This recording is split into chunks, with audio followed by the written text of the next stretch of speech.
아침 묵상에 오신 여러분들 환영하고 축복합니다. 하나님께 새로운 날을 허락하셨는데요. 새로운 날에 걸맞는 새로운 은혜로 오늘 우리 인생을 지켜줄 줄 믿습니다. 오늘은 배상에 대한 법이란 제목을 가지고 출애굽기 22장 1절부터 15절까지 말씀을 같이 함께 살펴봤으면 좋겠습니다. 우리 먼저 1절부터 3절까지 말씀 같이 한번 읽어볼까요? 사람이 소나 양을 도둑질하여 잡거나 팔면 그는 소 한 마리에 소 5마리로 갚고 양 한 마리에 양 4마리로 갚을지니라. 도둑이 뚫고 들어오는 것을 보고 그를 쳐 죽이면 피 흘린 죄가 없으나 해 돋은 후에는 피 흘린 죄가 있으리라. 도둑은 반드시 배상할 것이나 배상할 것이 없으면 그 몸을 팔아 그 도둑질한 것을 배상할 것이요. 예, 십계명에 도둑질하지 말라라는 명령이 나오죠. 오늘 본문은 이 도둑질하지 말라는 명령에 대한 상세 규정을 자세히 기록하고 있습니다. 그래서 도둑질했을 경우에는 어떻게 되느냐 이 부분에 다루고 있죠. 그래서 도둑질했을 경우에 소나 양이나 이런 것들 도둑질했을 때 어떻게 하냐면 그것들을 갚으라고 이야기해요. 특별히 소 같은 경우에는 5배로, 양 같은 경우에는 4배로 갚으라라고 이야기를 합니다.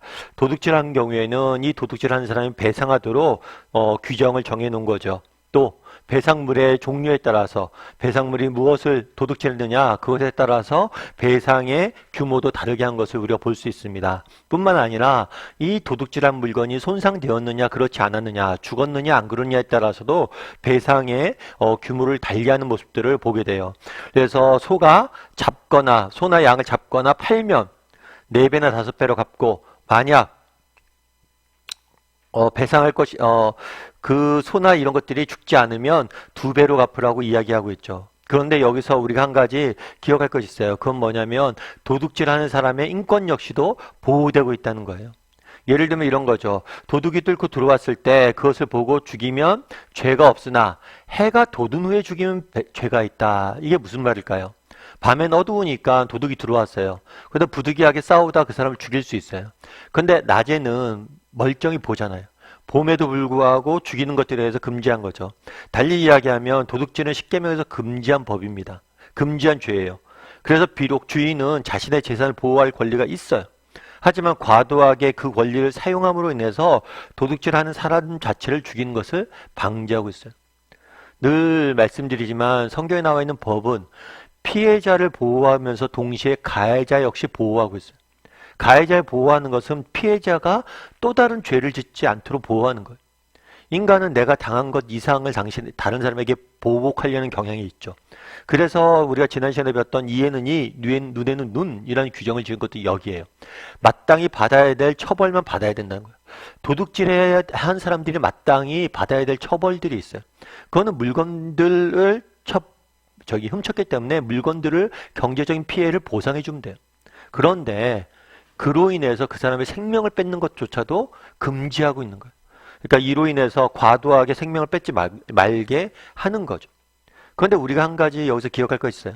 그건 뭐냐면 소나 양을 내가 도둑질했어요. 소 한 마리를 도둑질했어요. 그럼 내가 들켰어요. 그럼 뭐라고 그래요? 야야 알았어. 소 가져가. 소 한 마리를 줄 수 있잖아요. 그런데 오늘 본문에 보면 소를 한 마리가 아니라 몇 마리라고 그래요? 5마리. 양은 4마리. 몇 배를 보상하게 하는 거예요. 그렇다면 왜 이렇게 몇 배를 보상하게 하냐는 거예요. 우리는 뭐 요즘은 그렇지 않지만 저희 어렸을 때는 이렇게 시골 가면 수박 서리 같은 거 하잖아요.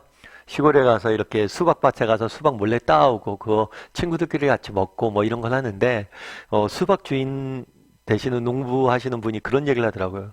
제발 좀 밤에 수박 서리 좀 하지 말라고. 수박을 달라고 그러면 내가 주겠다고. 근데 제발 서리 좀 하지 말라고 그러더라고요. 왜 그런가 했더니만 수박을 서리했을 때 나는 하나 훔쳤다고 생각하잖아요. 근데 그게 아니에요. 수박 서리를 하는 과정 속에서 아이들이 막 수박밭에 들어가잖아요. 그럼 다른 수박을 받고 뭐 다른 수박에 내가 훔친 것 외에도 다른 수박에도 피해를 준다는 거예요. 왜 차라리 수박 하나 주고 말지 수박밭이 다 상한다는 거예요. 참마 이거 공감이 된다라는 생각도 들었고 이게 알 수가 없구나. 그러니까 나는 다른 사람에게 A라는 물건만 훔쳤다고 생각할 수 있어요. 하지만 내가 준 것 이상의 그 사람은 피해를 입을 수 있다는 거. 그런 면에서 우리가 뭘 하려는 거예요?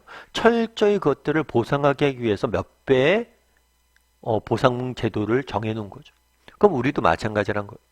우리도 이 땅 살다 보면 다른 사람에게 내가 의도했건 의도하지 않았건 피해를 줄 수가 있어요.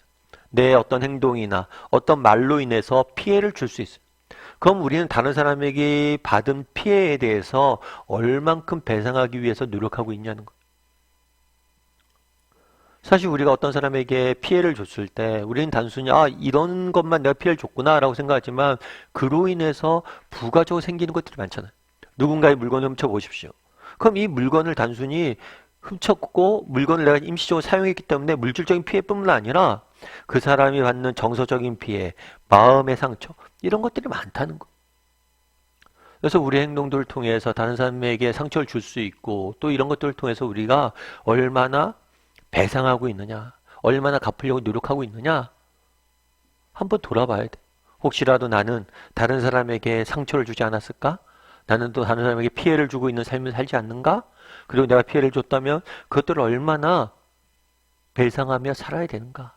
이 부분에도 우리가 한번 돌아볼 필요가 있다는 거죠. 예전에 제가 어떤 글에서 한번 읽었는데요. 그 글은 어떤 글이냐면 어떤 한 사람에 대한 이야기예요. 이 사람은 1979년도 강원도 홍천에서 있었던 일이에요. 어떤 남자가 약초를 캐러 갔어요. 약초를 캐러 갔는데 이분이 담배를 좋아하셨나 봐요.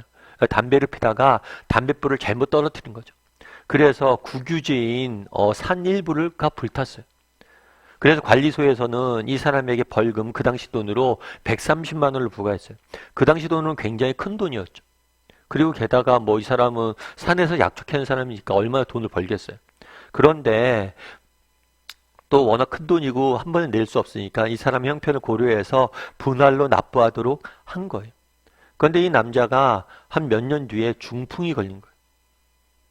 그래서 이 아내가 남편이 중풍이 걸렸는데 아내한테 꼭 그 빚을 내 대신 갚아달라고. 내가 산에 불을 내서 돈을 내야 되는데. 그래서 이 부인이 남편은 중풍에 걸리고 자녀가 넷씩이나 됐어요. 그런데 혼자 키우면서 매년 조금씩 갚아간 거죠. 그래서 어떤 해에는 3만 원, 어떤 해에는 10만 원.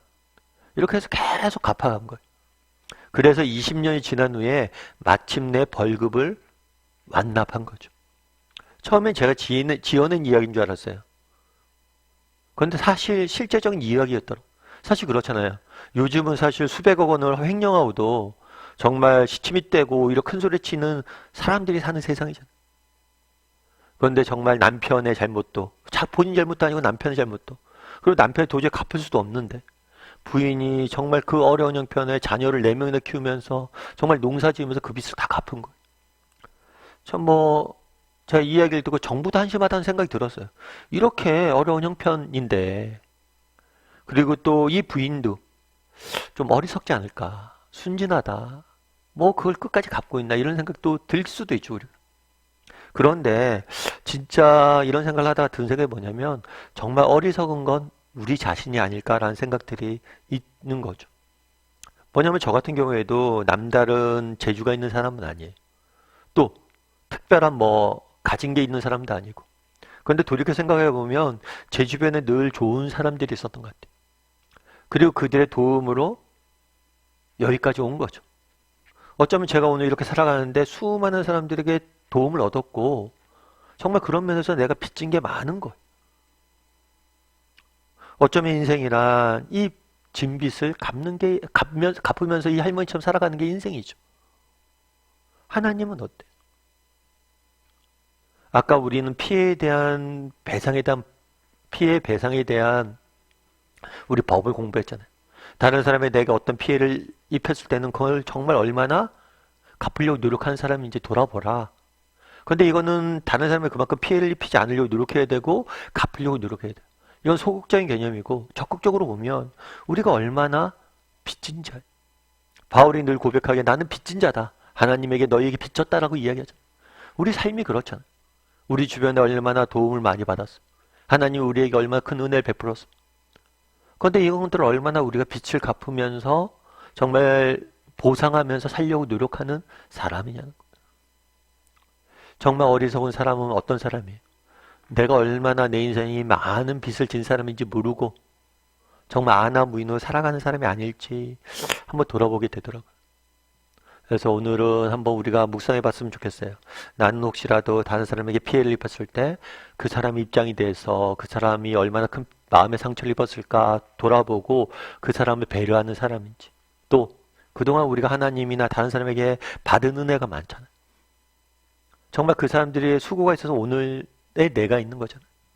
그래서 나는 얼마나 이런 받은 은혜에 대해서 정말 은혜를 알고 그것들을 소중히 여기고 그것들을 갚으려고 노력하는 사람인지 한번 돌아봤으면 좋겠고, 오늘 하루 정말 여러분들 생각나는 사람이 있을 거예요. 말씀을 들으면서 부모님이 될 수도 있고 사랑하는 남편 혹은 자녀들이 될 수도 있죠.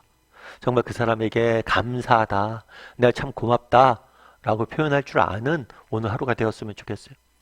그렇게 오늘 하루 이렇게 감사함을 표현하고 정말 우리의 감사에 대해서 다시 한번 돌아볼 수 있는 시간이 되었으면 좋겠습니다.